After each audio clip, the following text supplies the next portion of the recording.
So this is podcast number 2, and we are going to be continuing to look at graphs and data and charts, and we're still on this objective 1.1, using charts and graphs to convey information to our readers or our listeners or our audience, whoever we're going to be sharing this information with. So let me bounce down real quick. There we go. To our variables. Now, I mentioned this in the last podcast, so if you don't remember that, click on this to see me mention it again. And what it is, this is the study. Science is the study of cause. Let's do this in blue. Cause and effect.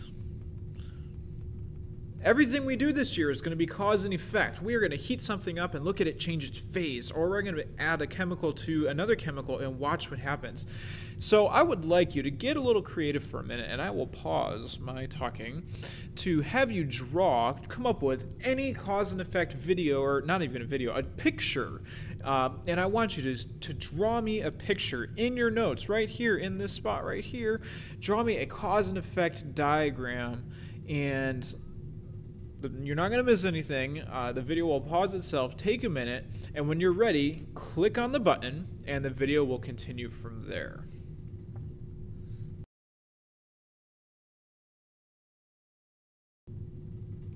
All right, so now you've got your picture done. We're going to come back to that in just a minute.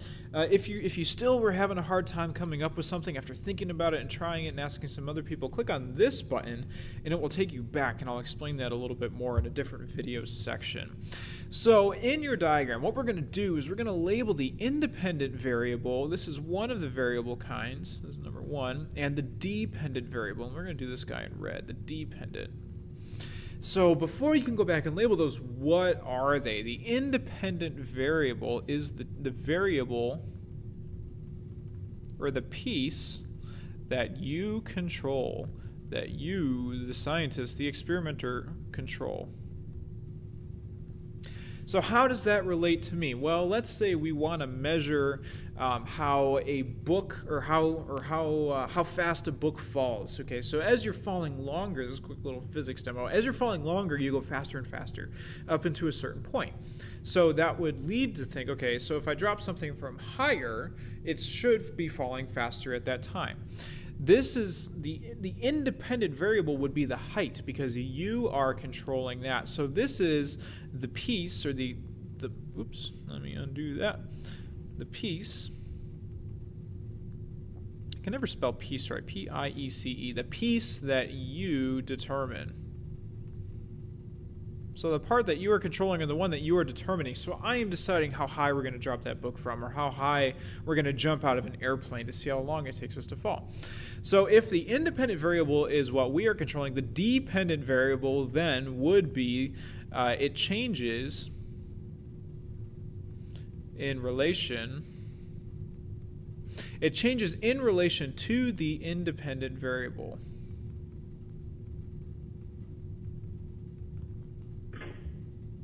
So the dependent variable changes in relation to the independent variable. So if we're using that book example, the higher I drop my book from, the faster it is going to fall. So how does this relate to me? This is what we measure. This is what we measure. So anytime we do an experiment, this is what we're measuring, and we're going to see this in another example. So what I would like you to do is take a minute. I've given you some new variables. This time, here's your chart, and this is going back to that graphing skill that we talked about, so I need to draw my axes in here. So shoot, there's the Y, and here's the X. So again, just for a reminder, here's the Y, here's the X. We need to put our variables on this chart.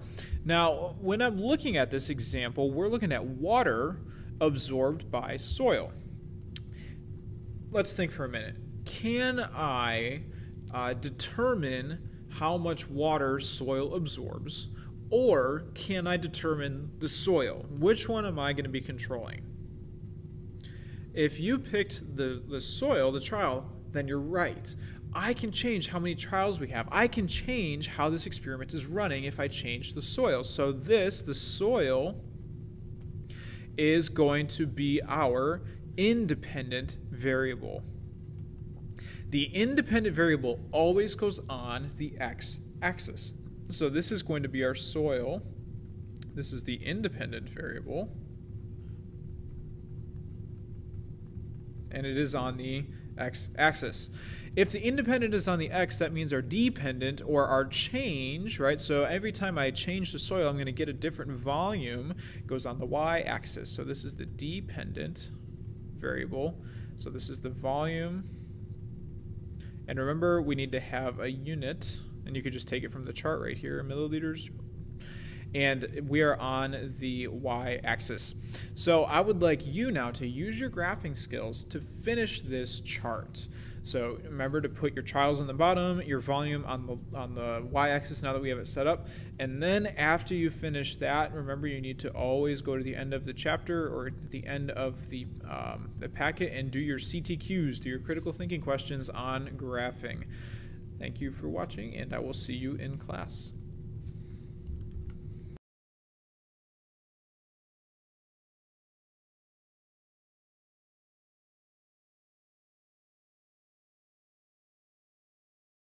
Okay, so you're seeing this because you clicked on the button that said if you need more explanation on the cause and effect.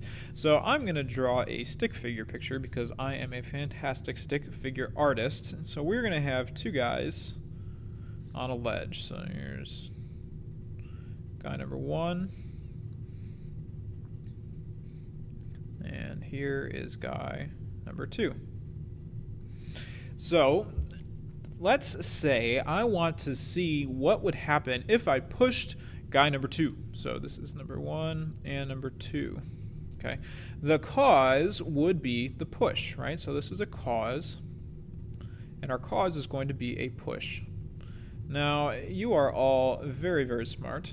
So what is the effect of being pushed off a ledge? Well, the effect, or the result.